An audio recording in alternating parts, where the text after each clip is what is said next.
so definitely a big unknown for us.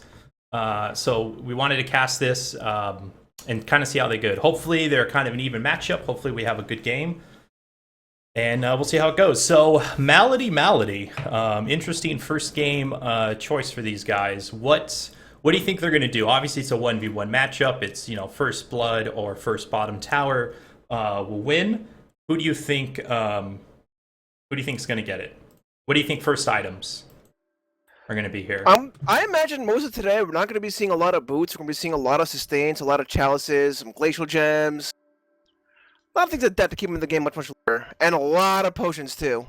A lot of potions. So what do you think about? A lot of potions. What do you think about these way different pet choices? They knew it was going to be a Malady lane, and OverMeth decides to go with a tortoise, give him that kind of burst heal, which in a 1v1 setup is not the worst choice, I don't think, even with the changes. What do you think about Pincer? Is this Pincer? I always get the other two pets That's mixed Pincer. up. Yes, that is Pincer. What do you think about Pincer? I don't think it's too bad of a pet against Malady, but as a Malady against another Malady, maybe not, because either way you're going to be taking a lot of damage. That is true. That's true. I mean, I'm assuming they're going to want to go for it to try and get out of that CC if it hits them in the wrong moment, right? Absolutely. But then, of course, OverMeth here kind of has that burst heal, which if they come down to a blow-for-blow fight, OverMeth's going to win with that burst heal if used at the right time.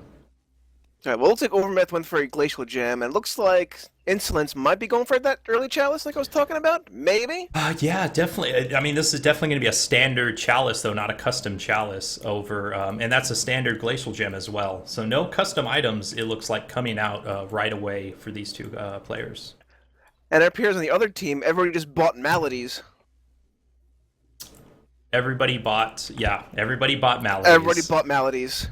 So the spec UI, Very if there's no players in those spots, it gets filled with the face of Malady. We're going to see a ton of Malady faces today, Joe. So right away, we actually have Fink here trying to do some creep blocking, I guess to try and give himself a little bit of lane control. I don't know in a 1v1, a Malady, where the other Malady can actually push you pretty hard if this is a great idea or not.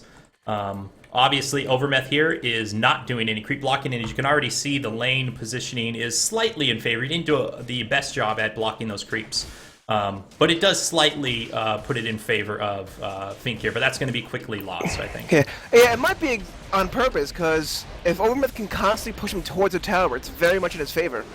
That is true. Just to keep him pinned down as GPM, so it might have been completely intentional.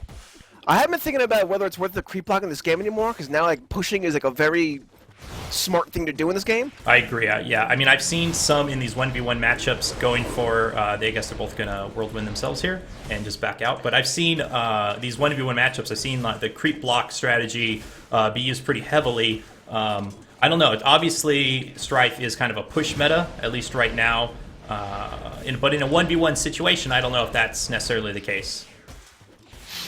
Yeah, that's true. One thing I've noticed about Pincer is his hitback, his retaliate attack. This might put a lot of damage on OverMeth. If he can keep being retaliated upon and let's get a good tornado on her, you can nuke her down pretty quick. The Malady is one of the best nukes in the game. Oh, yes, absolutely. Always one of the best nukers in the game. So, what's your prediction? You think this is going to go until someone hits 6 before they can get that, burst nuke off and just end the game? Oh, Insolent Fink taking a lot of tower damage here. And this is he's in a lot of trouble here. Oh, but compensated with the whirlwind,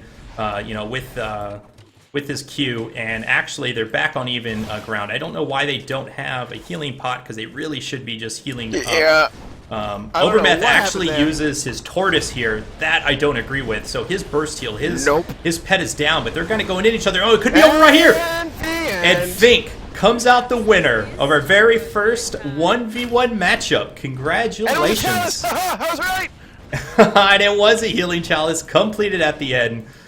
That was excellent. I'm surprised that by the way, that tortoise there used at the wrong point really messed him up. So we should have these players disconnect. And